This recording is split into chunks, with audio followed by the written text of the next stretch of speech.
കാലമിനി എത്ര കഴിഞ്ഞാലും ഓർക്കാൻ ഒട്ടും ആഗ്രഹിക്കാത്ത 2023 ഏപ്രിൽ 1 ഓർമ്മകൾ റിനീഷിന്റെ ഉള്ളിലേക്ക് തിരയടിച്ചു വന്നുകൊണ്ടേയിരിക്കും.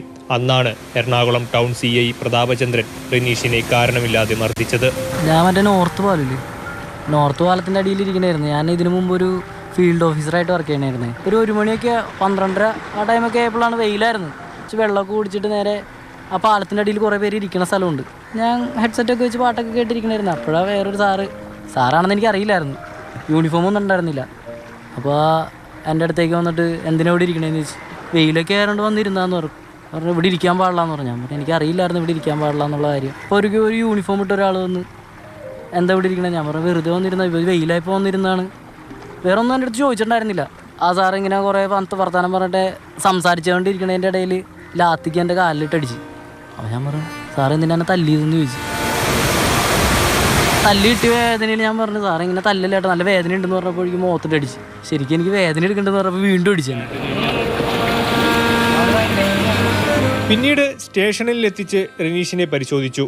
എന്നാൽ അന്യായമായ ഒന്നും കണ്ടെത്താൻ സാധിച്ചില്ല. സ്റ്റേഷനിൽ വച്ച് ഛർദിയും തലകർക്കവും അനുഭവപ്പെട്ടു റിനീഷിന്. ഇതോടെ എറണാകുളം ജനറൽ ആശുപത്രിയിൽ കൊണ്ടുപോയി. സ്റ്റേഷനിലേക്ക് തിരികെ കൊണ്ടുവന്നതിന് ശേഷമാണ് കേസ് ഒന്നുമില്ലെന്ന് പറഞ്ഞ് വിട്ടയച്ചത്. ഞാൻ ഡോക്ടറിൻ്റെ അടുത്ത് കാര്യം പറഞ്ഞു. എനിക്ക് ഇവിടെ നല്ല വേദന ഉണ്ടെന്ന് പറഞ്ഞിട്ട് എക്സ്റേ ഒക്കെ എടുപ്പിച്ചായിരുന്നു. അപ്പോൾ അതൊക്കെ ആ പോലീസുകാരെ കൊണ്ടുപോയത്. പോലീസുകാർ കൊണ്ടുപോയിട്ട് തിരിച്ചിവിടെ കൊണ്ടുവന്നപ്പോഴേക്കും ആ SH അവിടെ ഉണ്ടായിരുന്നു. എൻ്റെ സാറും വന്നിട്ടുണ്ടായിരുന്നു. അപ്പോൾ സാറിൻ്റെ അടുത്ത് ഇങ്ങനെ പറഞ്ഞു ഇനി ഇവനെ കൊണ്ടുപോയിക്കോ, ഇവൻ്റെ പേരിൽ കേസൊന്നുമില്ല. സംഭവത്തിൽ മുഖ്യമന്ത്രി, DGP, മനുഷ്യാവകാശ കമ്മീഷൻ, പോലീസ് കംപ്ലയിൻസ് അതോറിറ്റി ഉൾപ്പെടെയുള്ളവർക്ക് പരാതി നൽകി. നാളിതുവരെയായിട്ടും ആരോപണ വിധേയനായ ഉദ്യോഗസ്ഥനെതിരെ ഒരു നടപടിയും ഉണ്ടായിട്ടില്ല.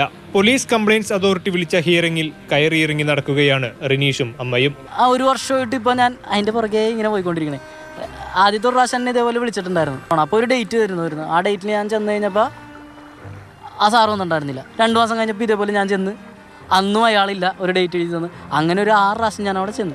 ഇനി ഞാൻ വിചാരിച്ചേക്കണത് ഇനി അടുത്ത പ്രാവശ്യം പോയിട്ട് ഞങ്ങൾക്ക് കേസൊന്നും ഇല്ല. എൻ്റെ അടുത്ത് കുറേ പേര് പറഞ്ഞായിരുന്നു ഈ കേസ് കൊടുക്കേണ്ടതെന്ന്. ഇപ്പം അതൊക്കെ കറക്റ്റാണെന്ന് എനിക്ക് തോന്നി. ഇതിൻ്റെ പുറകെ ഒന്നും നടന്നിട്ട് വേറെ കാര്യമൊന്നും ഉണ്ടാവാൻ പോകില്ല എന്നാണ് എനിക്ക് തോന്നുന്നത്. നിയമം നടപ്പിലാക്കാനാണ് പോലീസ്. എന്നാൽ പോലീസ് ചെയ്ത കുറ്റങ്ങൾക്ക് ആര് നടപടിയെടുക്കും? അതിൽ സാധാരണക്കാർക്ക് എത്രത്തോളം നീതി ലഭ്യമാകും? ചോദ്യങ്ങൾ ബാക്കിയാണ്. കൊച്ചിയിൽ നിന്നും വേണുവിനൊപ്പം വിഷ്ണുപ്രകാശ്, മാതൃഭൂമി ന്യൂസ്.